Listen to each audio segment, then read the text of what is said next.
Most don't know there is a state constitution. That's right, we do have one.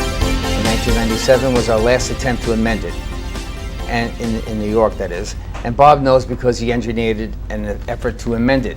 There's a lot of different things that we can do in our New York State Constitution that we're not allowed to do because we don't even know it exists. So we're going to have a state convention very soon. And Bob, next to me here, Bob Schulz from WeThePeople.org. It's WeThePeopleOfNewYork.org, right? Yes. Okay. We the people of NY. Of NY, I'm sorry, of NY.org. Are going to help get this Constitutional Convention underway. Okay, Bob, tell me a little bit about yourself, and then let's run in on what this New York State Constitution is, what it means for the people. Okay, I'm 76. I'm a graduate of the first graduating class at East Meadow in Nassau County. And education-wise, I went on to Kings Point, where I got an engineering degree, and then a master's in business administration. Completed just about all the coursework for a PhD in public administration. Career-wise, I started with General Electric as an engineer. Ran a state agency in Connecticut and a policy office in New York State. Full-time advisor to the administrator of the Environmental Protection Agency.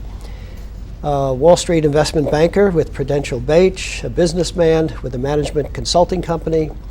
And so my first career, 25 years. He's doing lots of other stuff. Was really, successful, raising thoroughbred horses up on my farm, racing them. Life was good. But then all of that changed in 1979 when something happened in my neighborhood. My town and county were up to something which I challenged and had to take them to court and prevailed. But I've been at it ever since, trying to hold government accountable to the rule of law, which begins with our state and federal constitutions down through our state and federal statutes. So I'm in my second career doing that, trying to hold government accountable to the rule of law. So you've got involved in this New York State Constitution. They've had a few. You can tell us a little bit about the history, but in 1997 was the last, your effort, and it was the first time you got involved in it, right? Yeah, I was waking up to these issues of government, and there was a question going on the ballot that our New York State Constitution requires that the question be on the ballot every 20 years. Is this the Article 19 you referred to? Article 19. Okay. Requires that this question go on the ballot every 20 years. The question is, quote, shall there be a convention to revise the Constitution, the New York State Constitution, and amend the same? And then everybody gets to vote on that. And so it's coming up again. It was on the ballot in 1997, and I thought we needed a yes vote because government was routinely, at every level, I found, at the local level, the state level, were violating provisions of the New York State Constitution. They were doing things that the New York State Constitution prohibits them from doing, and not doing things that the Constitution mandates they do. And so I thought we needed a yes vote. And so we put out the call. We had people come from all 62 counties. We met in the state legislature, legislative office building on the first Monday from April through November. We discussed, debated, and voted on changes, potential changes to the New York State Constitution. But the people voted no when the question was on the ballot. Across the state, the question was on the ballot, and the people voted no. Was it wording or something? No, it was the government doesn't want the people to have a constitutional convention So it where they wasn't can supported? change. I'm So trying it to was figure not out. supported. Okay. You did not have the government actively promoting it, and you also had organizations who were opposed to it, like the League of Women Voters, very effective opposition. They said no, not until the legislature passes a law that would prevent anyone in the legislature from becoming a delegate at the convention. Well, don't hold your breath. Why would they do that? Okay. And then you had organizations like the teachers. And this is why we have to do all of this, because otherwise they'll stay in power forever. Exactly. And we're always going to have this corruption thing multiplying itself Exactly. as we go along. Yeah. And you had organizations like the Civil Servants Employees Association, as well as the Teachers Union, who were afraid that if there was a People's Constitutional Convention, the people may change the provision that's now in the Constitution that protects their pensions. And so that's all they were focused on. I'm hearing a lot of this going on right now, too. Yeah, that's It's all they always were. about the pension. Well, you've got a couple of high-powered politicians, Shelley Silver, Speaker of the Assembly, and Dean Skelos, head of the Senate, who've been convicted and are on their way or in jail, Right. and they're going to get their pensions, even though they Right. violated the trust. They used their office to line their pockets, and they abused their office, and they're going to get a pension. I've read a lot of the stories about that, and I don't recall anyone saying what you just said about lining their pockets, even though it was obvious that that was what was happening. It's rampant. It's unfortunately they're self-serving, and we need changes in our Constitution. There's nothing in our Constitution now to hold them accountable. Sure. We need to change that, and we have that opportunity next year in 2017 to vote for a convention. And if we vote yes, then the following year, now we're in 2018, we'll elect delegates to the convention. This has to happen, Bob. But it's going to be up to us. So we can drive up support for you locally, and I'll see if I can drive up the support. Maybe we can arrange a meeting on Long Island to get the people We'll be happy started. to pay for it. Let's get a meeting in Suffolk, meeting in Nassau County. that's We'll easy. come down, we'll kick off a campaign sometime after November 7th or whenever it is that we're voting for president, because that's everybody's focus right now. But a week or two later, before it gets too cold or any snows begin to fall, let's do it. Let's have meetings on the island where I'll come down and we'll get started. Sounds with like a good idea. Most important campaign. So we're gonna help you with that, but based on what else the Constitution will do for the people is what I'd like you to talk a little bit more about. Why it's important, so we can help generate the energy. Well, we have a provision in our Constitution now that says no public money or credit can be given or loaned to or in aid of any private undertaking. It's pretty straightforward, but yet corporate welfare is rampant. So we need to tighten that up, make clear what it is the people mean by those words. We have a provision in the state constitution that says neither the state nor its municipalities can borrow money without the voters' approval. So help me God. That's the amazing. language. That's But they do it amazing. all the time. Right. And what they set up these authorities. And they say, well, this is an authority, it isn't the government. Of course it's the government. Whose debt is it? What's I don't know what more expedient at the moment. Yeah, it's backdoor borrowing is what it is. And we need to tighten that up. We need ethics reform. There's lots that we can do to make life better. There's no reason why we shouldn't be the most prosperous, joyous people, but government keeps milking. They keep growing, they're bloated, they're doing things that they're not allowed to do, helping themselves and those and their friends. There's one particular common sense issue that we face all the time. I'm a divorce mediator, and we can't get a mediation bill into the legislature. They also don't have a joint custody bill. So the legislature, for the longest time, has screened out our ability to move forward in what would be a peaceful way to settle and what would reduce the acrimony. You put joint custody into a family, you may have some acrimony, you may have some people complaining about it, but the longer that we stay in this sole custody area, the more misalignment we're going to create further in the future for the children. They're not going to align themselves with the second family. It's getting messier and messier. The divorce rate's not dropping.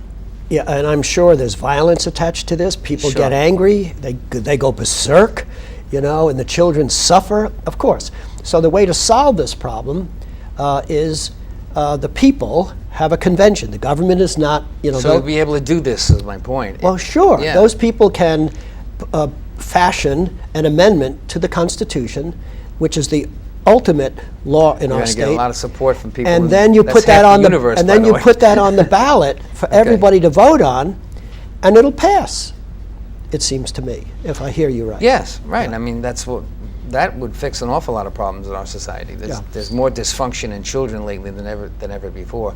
More things like ADD in kids, and we think that's a lot of it has to do with an imbalance in not only the health and well-being, but the familial support. I understand. One parent out, the extended family is gone, where do you get the support for the family if I you're only understand. dealing with one side of the equation? So our job for the next, until November of 2018, because that's when we'll vote on the delegates, our job for the next year and a half is to make sure that we, the people, have in each of the senatorial districts of the state, there are 63, that we get the best and the brightest as a slate of candidates, so that when it's time for us to vote, do we want the Constitutional Convention, we know, we have a pretty good idea that people have stepped up from the ranks of the people, and that we have at the same time held our noses and anybody in government that suggests, like any legislator,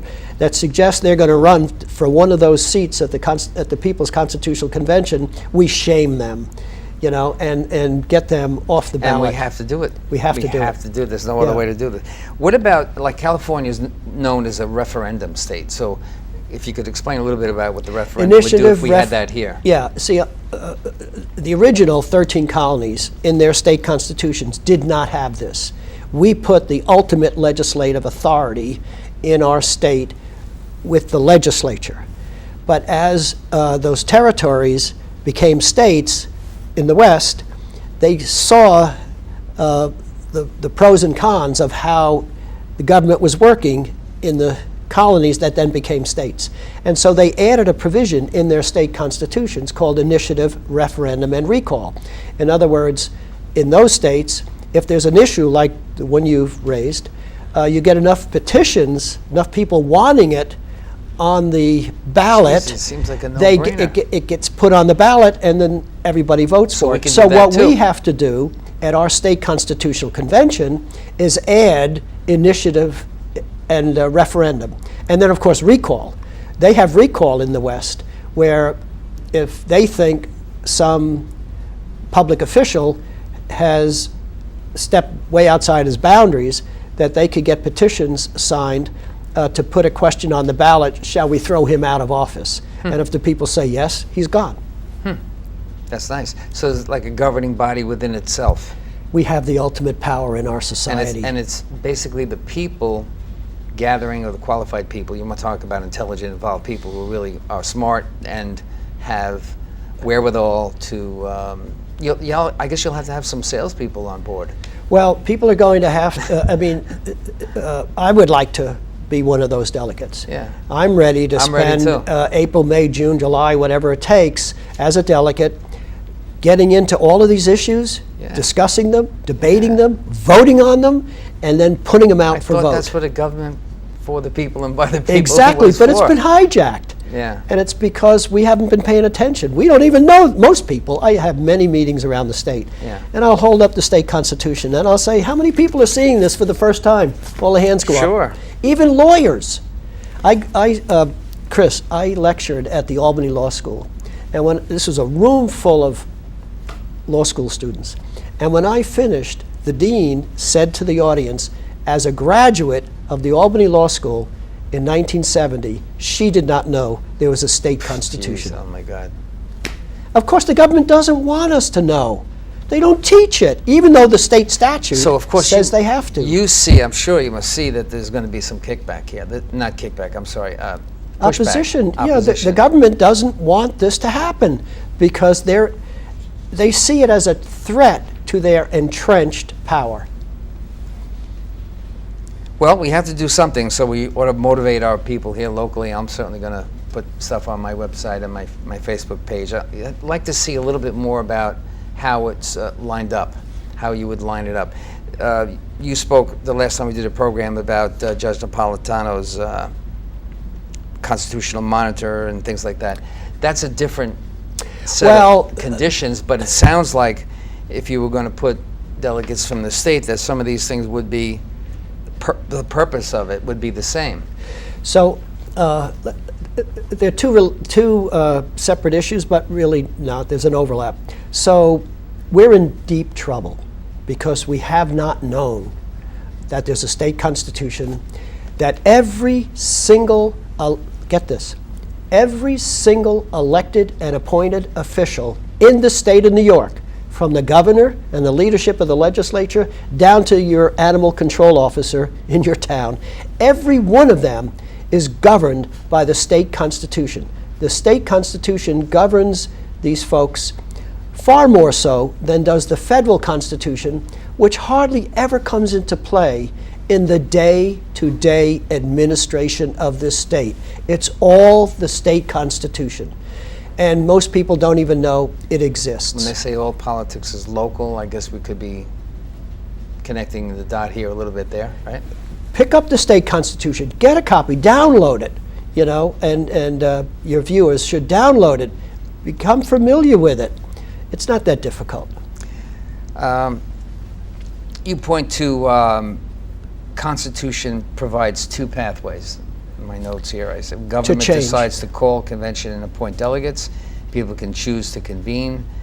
And you mentioned before the 216 seats available in New York State. How would you further describe these two pathways? Okay, so there's two pathways. To remember, no word finds its way in or out of the state constitution except by a vote of the people. So to change it, something has to go before the people. How does it get there? There are two pathways. First, the Constitution says, it describes the first pathway, that being, as we have talked, a people's constitutional convention, where people are elected, they take their seats, they discuss changes, and they vote on what to put before the voters. That comes from a constitutional convention. The other way is if the government thinks the Constitution should be changed, then the state legislature twice passes the proposed change. Like a couple of years ago, there was a change on our ballot that the government thought should be there to allow commercial casinos.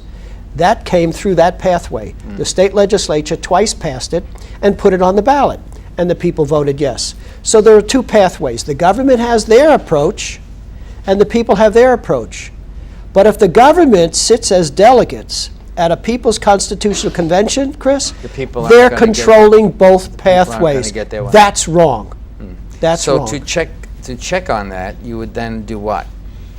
To check the opportunity for them to take over, you would do what? Well, it's up to us. And so we'll have a website up soon just for the Constitutional Convention question that's coming up, just for this project. On that website, there will be the 63 state senators. So people who don't know what senatorial district they're in, they know what county they're in. So they'll go to their county and they'll see what state senatorial district they're in.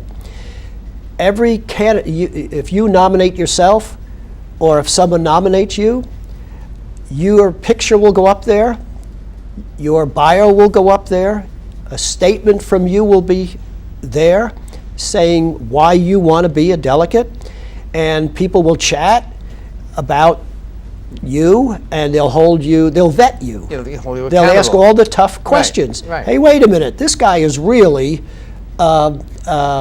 he's from a family of drunks, of drunks or worse, politicians. Oh yeah, so yeah, that is worse. Yeah. So, but in any event, if somebody from government is anticipating running, or an employee of the political parties, or an employee of a lobbying organization who lobbies the government all the time to further their interests, then that will become known in that district, and hopefully that person, the people will get pretty upset and express their anger, and will shame this person to the point where he gives up the idea. Another question I have about the state constitution and its ability. So can we go into, I know some businesses are restrictive and they have a lot of regulations, like use the real estate business, for instance. Could a person who has a grievance in a real estate, either in a commission or a property or transfer of property, a legal transfer, or somebody taking adverse possession, or any of those reasons that real estate could be compromised, not all that far apart from your original thing with the sewer district. I mean, you had to deal with some real estate matters too. Would you be able to lock in or lock out a method and way to get a grievance in people who are suffering from foreclosures or from things that are like that. Yeah, any issue can be discussed by the delegates to a New York State Constitutional the Convention. Constitution. And Any they can issue. and they can bring in experts. They can bring in people who are expert on both sides of an issue. But right now, that can't Okay. happen, am I right? If somebody tries to do that, you have to go to your local authorities. And if the local You got to authorities deal are not with the helping people you, who are creating the problem in the first place. right. Right. So Picture a state constitutional convention. The delegates have been elected. They've taken their seats, and the Constitution says they can take as long as they need to complete their work. And they will discuss all of these issues that have come up, and we'll debate them, and we'll eventually come up with language that they think could solve that problem or should solve that problem, that problem is worthy of a solution, a constitutional solution, and they can make it one of the proposed changes to the Constitution that then goes out to the people for their vote. what about issues, for instance, I hate to use this as an example that's happening today, though, this Blue Lives Matter and things like that, and the Black Lives Matter and all these other groups that are forming up. Could they be addressed? Could a group that's petitioning against the government or against another group be brought up as being part of a solution? Can a solution come from the delegates? See, I don't know if I'm making myself clear. Well, but if you have a problem in the society that appears to be a problem, can anything be done with it? You're going to have people stepping up to be delegates from across the spectrum. Hopefully the best and the brightest from each of the 63 senatorial districts will put their names in the ring, and their hats in the ring. And so picture a convention of 214 delegates elected from across the state, and they will decide. They'll have committees. So there'll be a committee on racism. There'll be a committee on policing the state. There'll be committees on anything that they decide to set up a committee for. Okay. All the hot button issues, they'll set up committees. They'll bring in experts to talk to them. And in the end, having discussed it, they'll then vote on some language. Or maybe they'll not say, maybe they'll say that's not unworthy. worthy Right. of showing up in the Constitution. Of doing something That's in the better Constitution. Right. dealt with by statute, by law of the legislature, not by the Constitution. Okay. Go back to 1967, the delegates were selected by government members and government jobs and government-related government judges, et cetera, et It cetera, was et cetera. horrible.